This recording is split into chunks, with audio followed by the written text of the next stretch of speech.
ലോകത്തെ ഏറ്റവും വലിയ യാത്രികൻ ആരാണ് എന്ന് ചോദിച്ചാൽ 14-ാം നൂറ്റാണ്ടിൽ ജീവിച്ച മൊറോക്കൻ സഞ്ചാരിയായ ഇബ്നു ബത്തൂത്തയാണ് എന്നാണ് അതിന് ഉത്തരം നൽകുന്നത്. ഏകദേശം 30 വർഷം കൊണ്ട് ഭൂമി ലോകത്താകമാനം സഞ്ചരിച്ച് 1,70,000 കിലോമീറ്റർ അദ്ദേഹം താണ്ടിക്കടന്നു എന്നതാണ്. എന്നാൽ ഈ ഭൂമി ലോകത്ത് മാത്രം സഞ്ചരിച്ച യാത്രയുടെ ചരിത്രമാണ് പറയാനുള്ളതെങ്കിൽ ഒരു രാത്രിയുടെ കുറഞ്ഞ സമയം കൊണ്ട്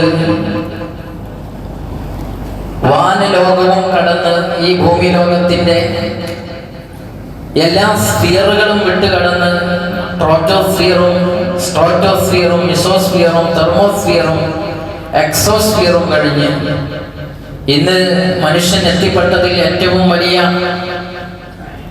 മികവായി അടയാളപ്പെടുത്തുന്ന ചന്ദ്രനും സൂര്യനും താരലോകങ്ങളും കടന്ന് ഈ പ്രപഞ്ചത്തിന്റെ ചെക്ക് പോസ്റ്റ് ആകുന്ന സിദ്റത്തുൽ മുൻതഹ അതും കടന്ന്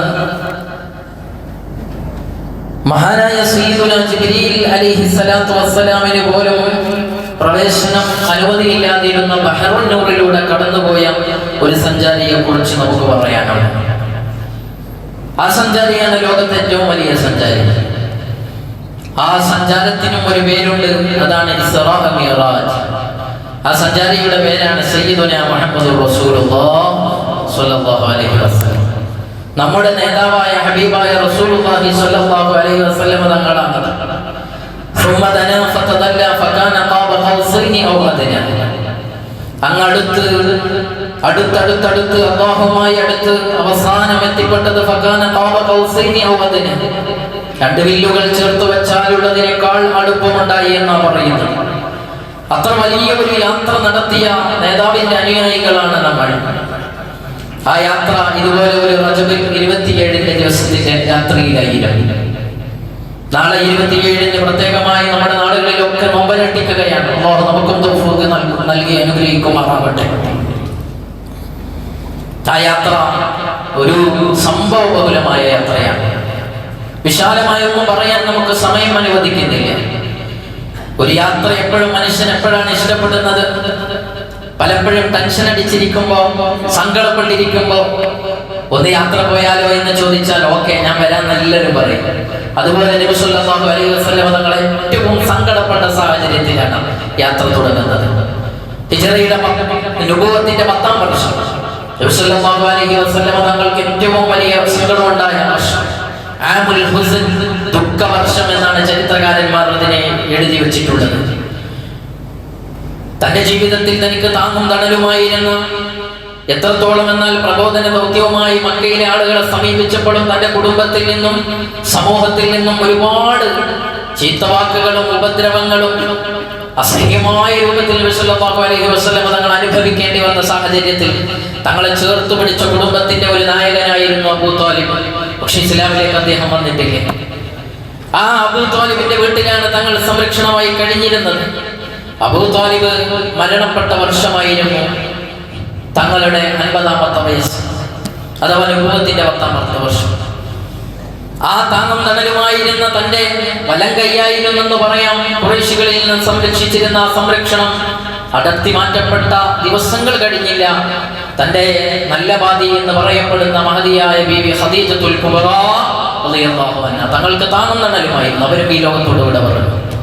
അങ്ങനെയാണ് നബി സല്ലല്ലാഹു അലൈഹി വസല്ലം തങ്ങൾ പ്രബോധനത്തിന്റെ മറ്റൊരു വീതി അന്വേഷിച്ചുകൊണ്ട്, പുതിയ തലങ്ങളെ, മേച്ചിൽപ്പുറങ്ങളെ അന്വേഷിച്ചുകൊണ്ട് ഹബീബായ റസൂലുള്ളാഹി സ്വല്ലല്ലാഹു അലൈഹി വസല്ലം തങ്ങൾ അവിടെ നിന്ന് തങ്ങളുടെ കുടുംബം താമസിക്കുന്ന ത്വായിഫിലേക്ക് യാത്ര പോകുന്നത്.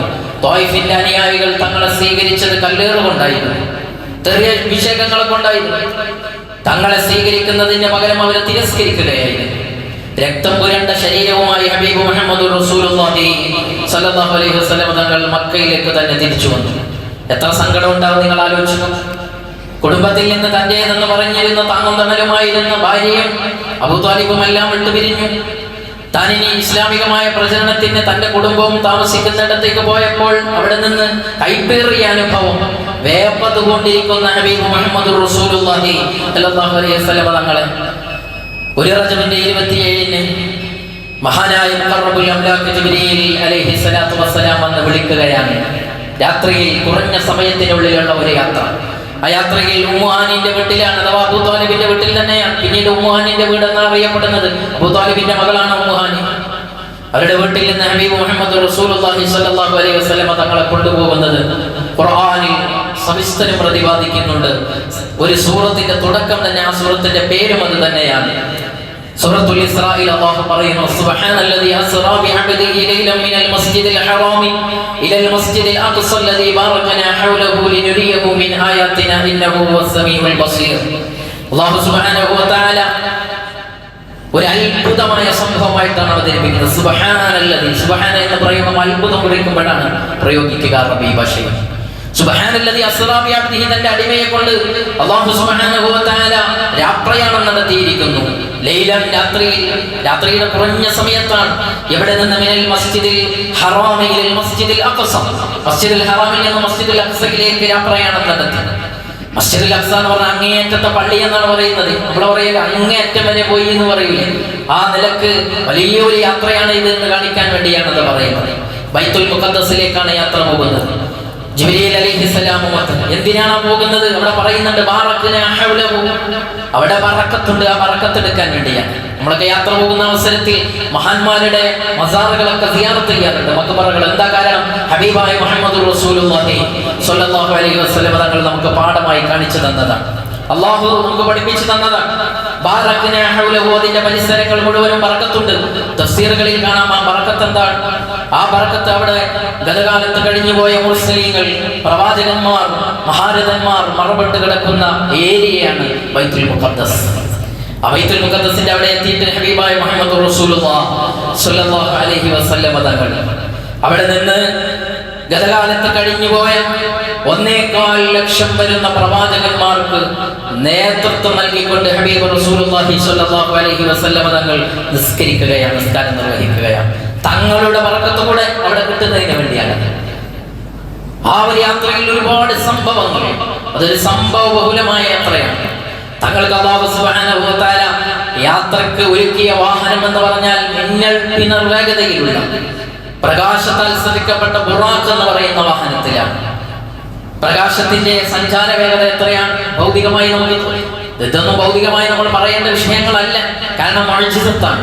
മുഅ്ജിസത്ത് എന്ന് പറഞ്ഞാൽ നമുക്ക് ചിന്തിക്കാൻ കഴിയുന്നതിൽ അപ്പുറമായിരിക്കും. ഖർഖുൽ ആദ, പതിവിന് വിരുദ്ധമായിരിക്കും എന്നതാണ്. പ്രകാശത്തിന്റെ വേഗത എന്ന് പറഞ്ഞാൽ ഒരു സെക്കൻഡിൽ 3 ലക്ഷം കിലോമീറ്റർ സഞ്ചരിക്കാൻ കഴിയുന്നതാണ്. അതുകൊണ്ടാണ് ഭൂമിയിൽ നിന്ന് 15 കോടി കിലോമീറ്റർ അപ്പുറത്തുള്ള സൂര്യന്റെ രശ്മികൾ ഭൂമിയിൽ പതിക്കാൻ വരുന്നത് കേവലം 8 മിനിറ്റും 20 സെക്കൻഡുമാണ്. എന്ന് പറഞ്ഞാൽ 500 സെക്കൻഡ്. 500 കൊണ്ട് ഡിവൈഡ് ചെയ്ത് നോക്കിയാൽ നമുക്കറിയാം ഇതിന്റെ കണക്ക് എത്രയാണ്. 3 ലക്ഷം കിലോമീറ്റർ പെർ സെക്കൻഡ്, ഒരു സെക്കൻഡിൽ സഞ്ചരിക്കാൻ കഴിയും.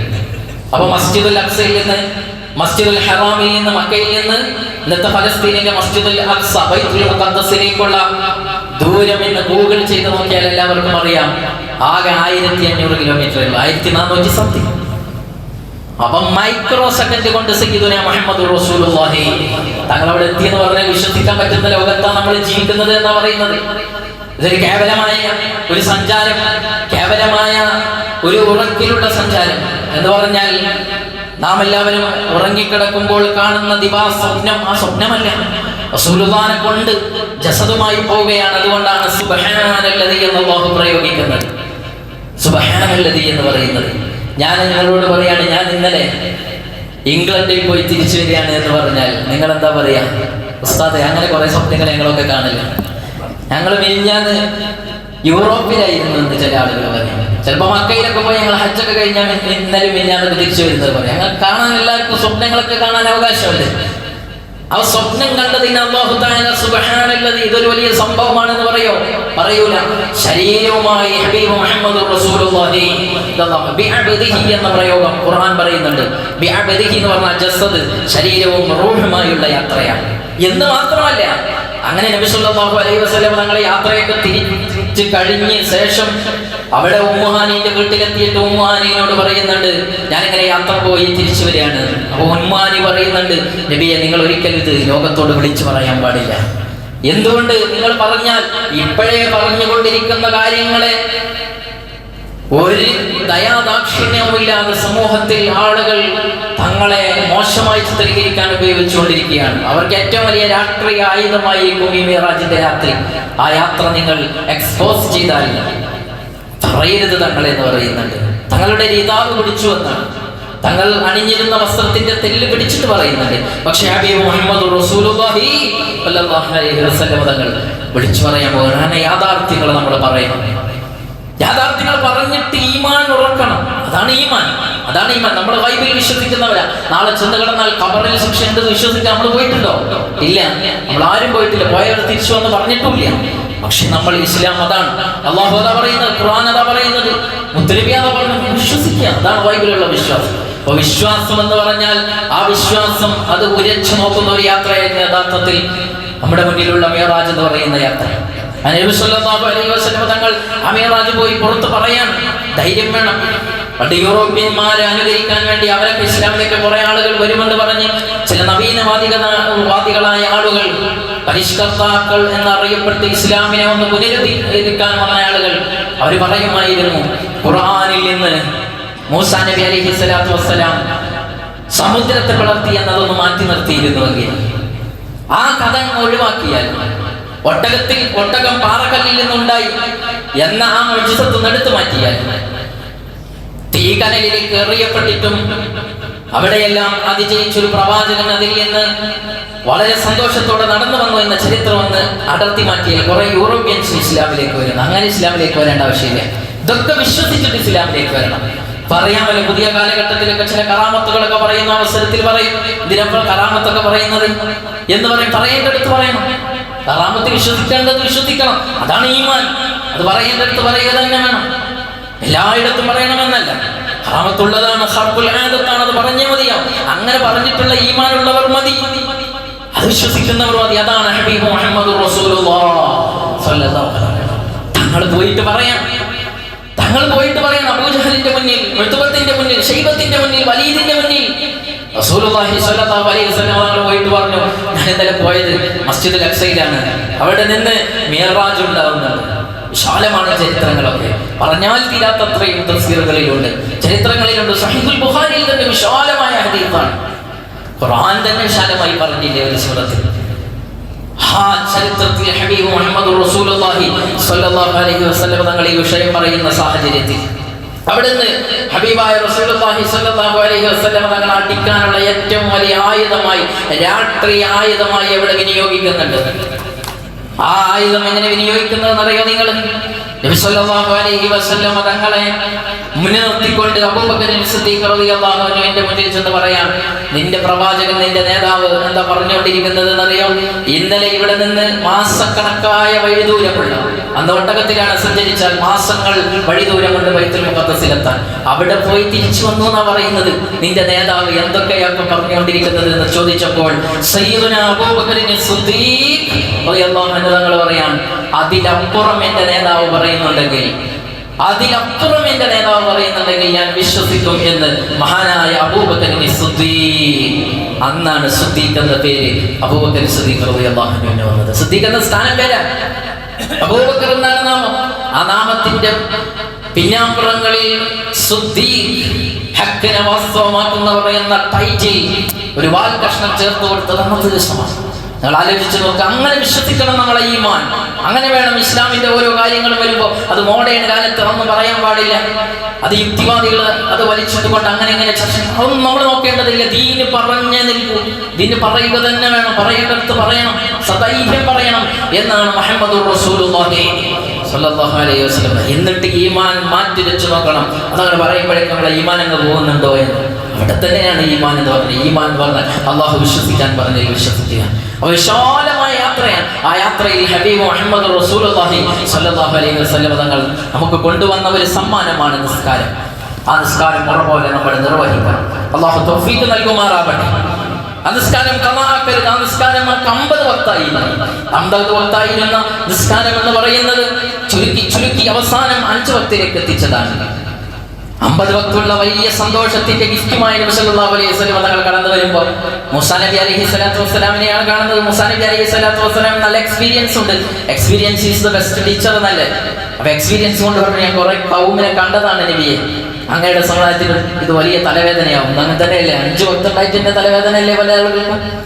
50 വക്തിക്ക് വരുമ്പോ പറഞ്ഞു, നിങ്ങളെ സമൂഹത്തിന് ഏറ്റെടുക്കാൻ കഴിയൂല, നിങ്ങൾ ഏറ്റെടുക്കും, പക്ഷേ നിങ്ങളുടെ സമൂഹത്തിന് ഏറ്റെടുക്കാൻ കഴിയില്ല, സമുദായത്തിന് ഉൾക്കൊള്ളാൻ കഴിയൂല. അങ്ങനെ 9 തവണ അങ്ങും ഇങ്ങും റസൂലുള്ളാഹി സ്വല്ലല്ലാഹു അലൈഹി വസല്ലം സഞ്ചരിച്ച് നമുക്ക് ആ ഭാരം കുറച്ചു തന്നു 5 വക്താക്കി. അതൊരിക്കലും നമ്മൾ നഷ്ടപ്പെടുത്തിക്കൂടാ, ഒരിക്കലും നഷ്ടപ്പെടുത്തിക്കൂടാ. നഷ്ടപ്പെടുത്തുന്നവർക്കുള്ള ശിക്ഷയും മിഅ്റാജിന്റെ രാത്രി തങ്ങൾ കാണുന്നുണ്ട്. ഒരു വിഭാഗം ആളുകളുടെ ഇടയിലൂടെ കടന്നു പോകുമ്പോൾ 2 കല്ലിലും പാറക്കല്ലുകൾ കൊടുത്തിരിക്കുകയാണ്. തലഭാഗം അടിച്ച് പൊട്ടിച്ചു കൊണ്ടിരിക്കുകയാണ്, ചിന്ന ഭിന്നമായി കൊണ്ടിരിക്കുകയാണ്. നേരത്തെ ഉള്ള പൂർവ്വസ്ഥിതിയിലേക്ക് അതാ തലഭാഗം ചിന്ന ഭിന്നമാകുമ്പോൾ അല്ലാഹു വീണ്ടും മടക്കുന്നു, വീണ്ടും പൊട്ടിക്കുന്നു, വീണ്ടും മടക്കുന്നു. ദാരുണമായ കാഴ്ച കണ്ടപ്പോ ജിബ്രീൽ അലൈഹിസ്സലാമിനോട് ചോദിക്കുന്നുണ്ട്, മൻ ഹൗലായി യാ ജിബ്രീൽ, ഓ ജിബ്രീലേ, ആരാണിത്? ആരാണ് എനിക്കൊന്ന് പറഞ്ഞു തരൂ, ആരാണ് ഇത്രയും ഭാഗ്യം കെട്ടവൻ, നിർഭാഗ്യവാന്മാരാരാണ്? അപ്പൊ പറഞ്ഞു, അല്ലദീന തതസാഖലു റൂസുഹും അനി സ്വലാത്തിൽ മക്തൂബ. 5 വക്ത് നിസ്കാരം എന്ന് പറഞ്ഞാൽ അവർക്ക് തലക്കനമായിരുന്നു, വലിയ ഭാരമായിരുന്നു. പള്ളിന്റെ തൊട്ടടുത്തൊക്കെ ഉണ്ടാവും, പക്ഷെ അവർ നിസ്കാരം എന്ന് പറയുമ്പോഴേക്ക് അവരങ്ങനെ സ്കൂട്ടർ അല്ലെ, പെട്ടെന്ന് അങ്ങനെ കിക്കറടിച്ച് അവരവിടുന്ന് സ്കൂട്ടായി പോകും. അതിന്റെ പേരെന്നെ സ്കൂട്ടർ എന്നല്ലേ, സ്കൂട്ടാവുന്നത്. അങ്ങ് പോകുന്നവരെയാണ്. അല്ലാഹു നമ്മെ കാത്ത് രക്ഷിക്കുമാറാവട്ടെ. നിസ്കാരത്തിന് എന്ത് വില കൊടുക്കുന്നുണ്ട് സഹോദരങ്ങളെ? ഈ ശിക്ഷ നമ്മൾ അനുഭവിക്കേണ്ടി വരും. പലപ്പോഴും നമ്മുടെ പെൺകുഞ്ഞുങ്ങളെയൊക്കെ കല്യാണത്തിന്റെ അന്ന് കുട്ടിയിട്ട് വെച്ച് ളുഹറില്ല, അസ്റുല്ല, മഗ്രിബില്ല, ആദ്യം കുടുംബ ജീവിതത്തിലേക്ക് കയറി പോകുന്ന ദിവസം തന്നെ നിസ്കാരമില്ലാത്ത എത്ര ആളുകൾ. ആരെങ്കിലും അതിനെ ഗൗനിക്കാറുണ്ടോ? നിസ്കാരം എന്ന് പറഞ്ഞാൽ അല്ലാഹു നമുക്ക് നൽകിയ ഒരു ഗിഫ്റ്റ്. എല്ലാ ഇബാദത്തുകളും ഇങ്ങോട്ട് ഇറക്കുകയായിരുന്നെങ്കിൽ അങ്ങോട്ട് കൊണ്ടുപോയി സമ്മാനമായി നമുക്ക് കൊണ്ടുവന്ന നിസ്കാരം അത് ഖളാഅത് നിർവഹിക്കാൻ നമുക്ക് കഴിയണ്ടേ? അല്ലാഹു നമുക്ക് തൗഫീഖ് നൽകുമാറാവട്ടെ. മരണം വരെ അതൊരിക്കലും ഒഴിവാക്കരുത്. കല്യാണങ്ങളിലൊക്കെ ഇന്ന് പലപ്പോഴും നിസ്കാരം, കല്യാണങ്ങൾ എന്ന് പറഞ്ഞാൽ താരങ്ങൾ ഓരോ ദിവസവും പുതിയ പുതിയ സംഭവങ്ങളല്ലേ നമ്മുടെ നാടുകളിലെ കാര്യങ്ങൾ. പടക്കം പൊട്ടിച്ചുകൊണ്ട് രാത്രിയിൽ ഈ ഉമ്മത്തിനെ തന്നെ കരിവാരിത്തേക്കാനല്ലേ ശ്രമിച്ചുകൊണ്ടിരിക്കുന്നത്. എന്താണ് അതിൽ നിന്ന് കിട്ടുന്നത്? എത്രയാണ് ഞാൻ ശബ്ദിച്ചുകൊണ്ടിരിക്കുന്നത്? ഞാൻ എന്നല്ല, പലരും ശബ്ദിച്ചുകൊണ്ടിരിക്കും. എന്തിനാവസ്ഥ നിങ്ങൾ ശബ്ദിക്കുന്നത് എന്നാ പലപ്പോഴും പറയാറുള്ളത്. ദൗത്യം നിർവഹിച്ചേ മതിയാകും, പറഞ്ഞുകൊണ്ടേയിരിക്കണം. എന്ത് റിസൾട്ടാണ് അതിൽ നിന്ന് കിട്ടുന്നത്? നിങ്ങൾ ആലോചിച്ചു. ഈ ഉമ്മത്തിനെ കരിവാരി തേച്ചാൽ അതിൽ ആരൊക്കെ ഭാഗവാക്കായോ, അതിനാരൊക്കെ നേതൃത്വം കൊടുത്തു, അവർ ഈ ദുനിയാവിൽ നിന്നും അനുഭവിക്കാതെ വൈകൂല. കാരണം ഈ ഉമ്മത്തിന്റെ മുന്നിലാണ് അവർ കളങ്കം ചാർത്തിയത്. ഈ ഉമ്മത്തിന്റെ ഒരു ആചാരത്തെ അനാചാരമാക്കുകയാണ് ചെയ്യുന്നത്. ഈ ഉമ്മത്തിൽ ഇങ്ങനെയൊക്കെ തോന്നിവാസികളാണ് എന്നാണ് ജനങ്ങൾക്ക് മുന്നിൽ വിളിച്ചു പറയുന്നത്. രാത്രിയിൽ പാതിരാത്രിയിലും ആളുകൾ ഉറങ്ങിക്കിടക്കുന്ന സമയത്ത് അവരുടെ ഉറക്കിനെ പോലും മാനിക്കാത്ത വിധത്തിൽ കൂത്തരങ്ങുകളായി നമ്മുടെ നാടുകൾ മാറുമ്പോൾ അല്ലാഹു നമ്മെ കാത്തിരക്ഷിക്കുമാറാവട്ടെ. വലിയ ആദാബുകൾ പ്രതീക്ഷിക്കണം നമ്മൾ. അല്ലാഹു ആദാബുകളിൽ നിന്ന് നമ്മളെ കാത്തിരക്ഷിക്കുമാറാവട്ടെ എന്ന് ഓർമ്മപ്പെടുത്തി മിഅ്റാജിന്റെ സന്ദേശം, നിസ്കാരത്തിന്റെ സന്ദേശം